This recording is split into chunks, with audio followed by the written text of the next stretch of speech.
மகாபாரத கதை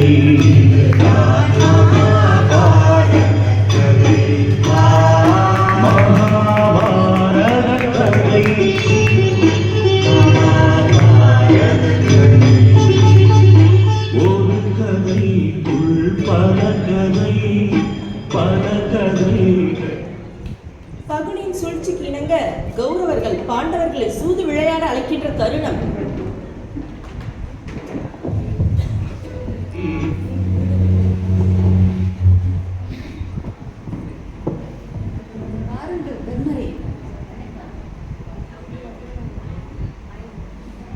எங்கள் மாமா உங்களிடம் ஒன்று கூற விரும்புகிறார். மாமா. வணக்கம் சக்கரவர்த்தியாரே. நீங்கள் அனைவரும் கூடியிருக்கும் இத்தருணத்தில் மகிழ்ச்சியாக இருக்கிறது. நாம் ஒரு விளையாட்டு விளையாடி பார்க்கலாமா? ஒன்றும் இல்லை, சூதாட்டம் தவறல்லவா? இது என்ன தவறு இருக்கிறது? எல்லா ஆட்டத்திலும் அநீதியாக ஆடப்படும் ஆட்டம் தானே தவறானது. இது வெற்றிக்காக தானே ஆடுகிறோம். சரி, வாருங்கள் விளையாடலாம். ஆடலாம்.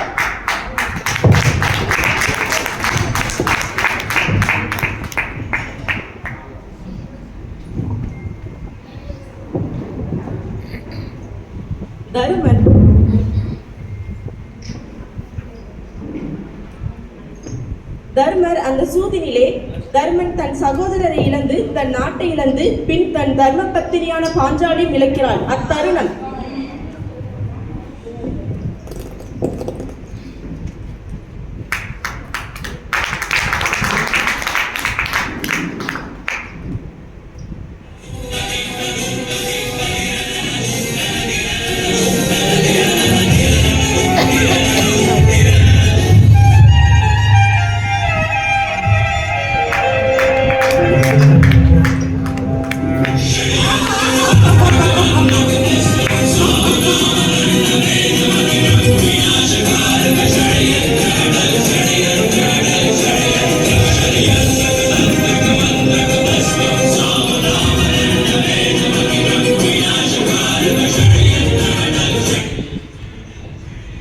தம்பி துச்சாதனா, பஞ்ச பாண்டவர்கள் இன்று பஞ்ச பாண்டவர்களானார்கள்.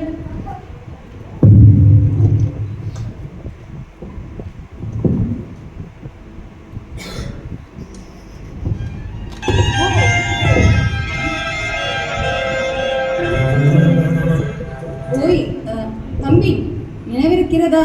அன்று ராஜ யாகத்தில் நான் தடுமாறி விழுந்தேன் அல்லவா? அப்போ தலைகணத்தில் சிரித்தாளே பாஞ்சாலி. அவள் குழலை பற்றி இழுது வா இந்த அவைக்கு.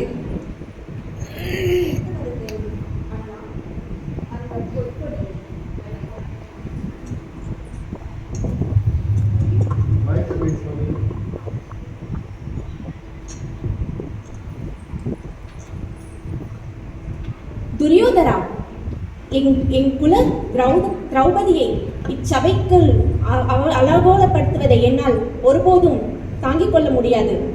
இத்துடன் நிறுத்திக் கொள்கிறாயா இல்லையா? போதும், நிறுத்து. அடிமையான நீ என்னை என் அவையில் பேச அனுமதி கிடையாது.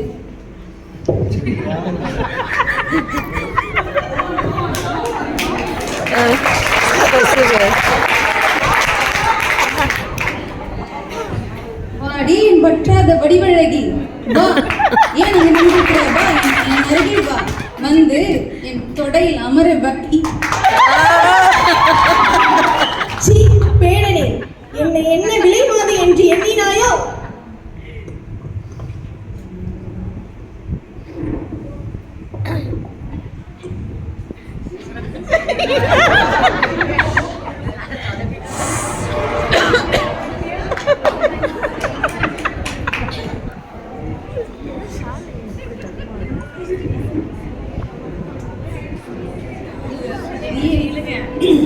இன்னும் நீ பாண்டவர்களின் மன்னன் என்று ராணி என்று நினைத்தாயோ?